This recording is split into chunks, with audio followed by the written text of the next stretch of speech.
bagay na nag-motivate sa'yo. Pero if you were to pick one thing dun sa mga bagay na natutunan mo, ano yun at bakit yun yung napili mo? Siyempre yung composure namin sa isa't isa kung paano kami makabalik pag dihado na kami. And ayun, trinabaho lang din talaga namin and nakikita naman namin na gusto talaga manalo ng bawat isa. And pinagtulungan lang namin kung ano yung dapat namin maitulong. And siyempre, tiwala sa gustong mangyari ng mga coaches and syempre sa pagbigay ng mga play kanina. Syempre, back-to-back sweeps. Sisi, if there's one thing na sa tingin mo yung Choco Mucho naging na-master nyo na, syempre, before yung composure nyo nga on the court, di ba? Ngayon, yun talaga yung na-master nyo. Sa tingin nyo, in what way nyo yun mabibring all throughout the rest of the games?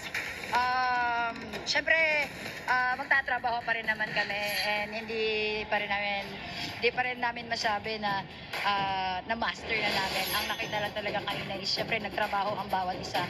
And ayun, trabaho ulit, lalong-lalo na sa mga lapses namin kanina. Trabaho, tiwala at sipag. Meron ka bang mga gustong sabihin sa mga madaming taong nanonood dito sa PhilSports Arena? Siyempre, binabati ko lahat ng mga supporters ng Ribisco. Kala Sir Jonathan, kay Sir Alan, Sir Rolly, Ma'am Lizanne, Attorney Lily, and sa lahat po ng family.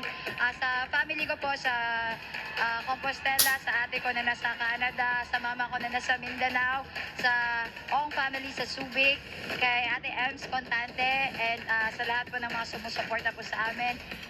Maraming salamat. And syempre sa tropang RA, Gab, Alvin, Tenten, Mark, and Faith, and sino pa? Rose. Thank you.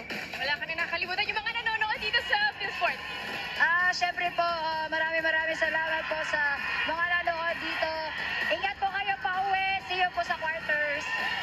Congratulations to you, Sisi, and